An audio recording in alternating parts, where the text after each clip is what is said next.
Okay. Now in this section we are going to look at how living things are classified.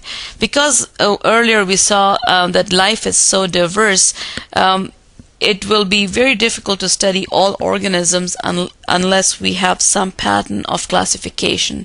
A classification system is a system in which certain organisms are grouped in certain categories, and the certain categories are then given certain characteristic that helps to identify those organisms, and they have something in common. Taxonomy makes sense out of this this vast array of life on Earth, and it also provides some important insight into evolution. So, what are the rules for taxonomy? The rules for taxonomy is that organisms must be classified based on certain evolutionary relationship.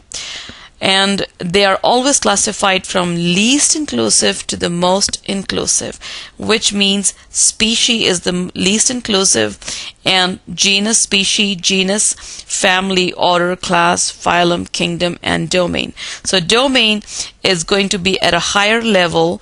So when something is on a higher level, then it is going to include everything that's below it, and that's why it's the most inclusive. A level usually includes more species than the level below it, and thus a fewer species than the one above it. For example, if we look at the family, then the family will include the genera and the species that are given below it, and it will have fewer species than the one above it, which is the order. So it's important to know in which series we have this level of organization, that is from the domain all the way to a species.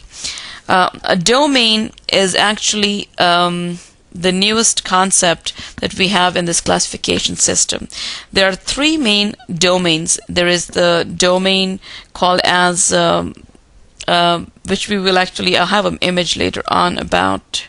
Yeah, so we'll actually go back to that one later. So let's just continue with our slides here first.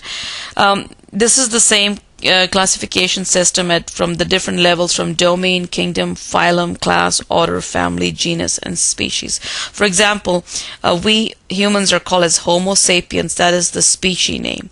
Then we are grouped together in the genus Homo. In the family, hominid. Primates is the order. Class is the Mammalia.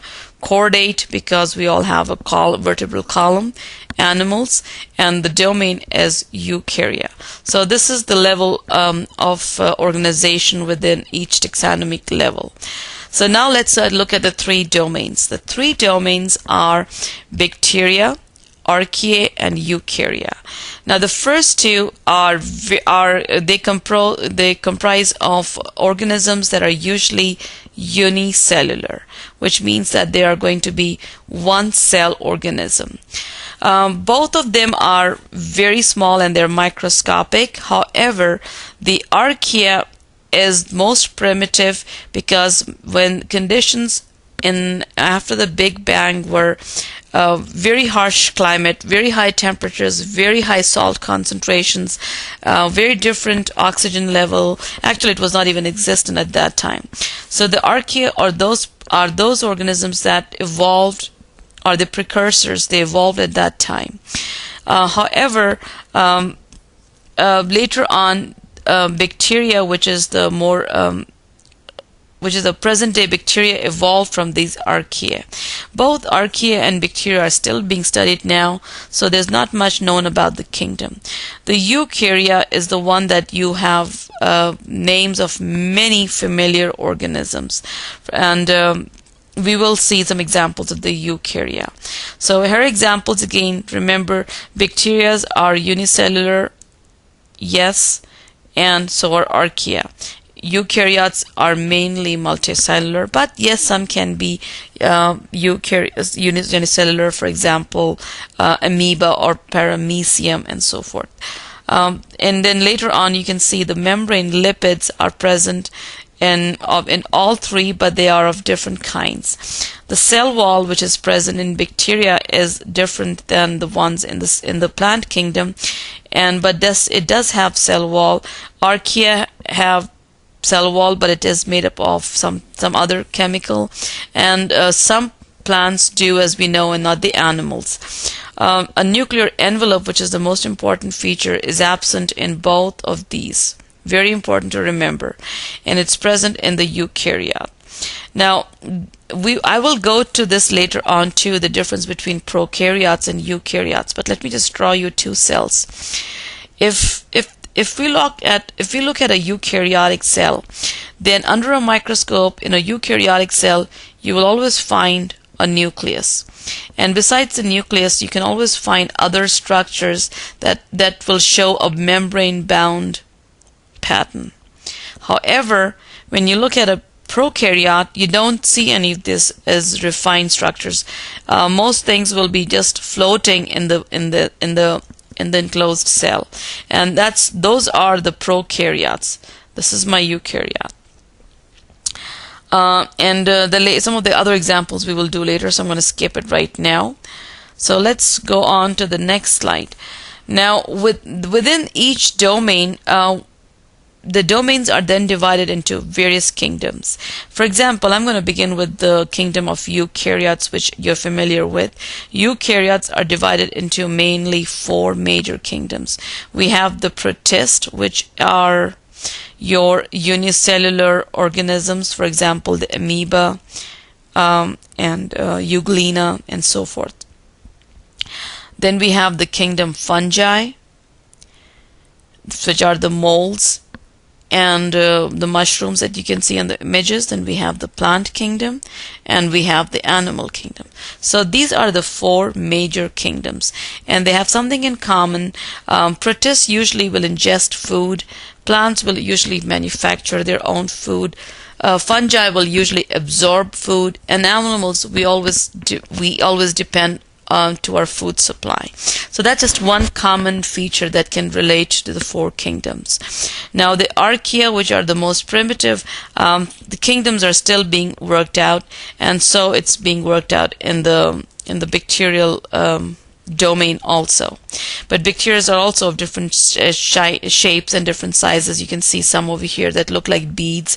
You can see some that look like they're round, but they are more stacked in a pattern of four. Then you see certain bacteria that look like elongated length, and there are certain bacteria that are spiral, and these are called as the spiral bacteria. So they're all different shapes of the bacteria, and bacteria are usually divided based on the shapes.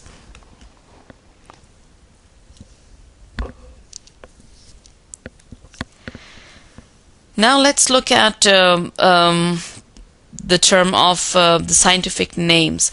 Scientific names are mainly a very long statement and are usually always italicized. And if you're writing it yourself, then, for example, if I was to write Homo sapiens myself, then the way to do that is to write that and underline the statement. And that's if you're handwriting it. In a computer, you'll always find it italicized. The first word is usually the genus, which is the Homo, and the second word is usually the species word. So, for example, I'm going to give you another one.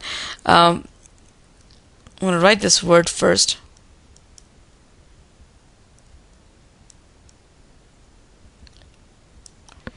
Lycopersicum esculentum. The genus is Lycopersicum. The species is esculentum. Common name of this plant is tomato. So we have a system in which we use the two-word name, which is called as the binomial nomenclature.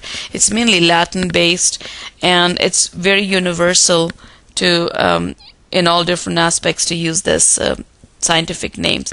You see, a lot of these names will come up when you're doing microbiology or you're looking at the names of different bacteria.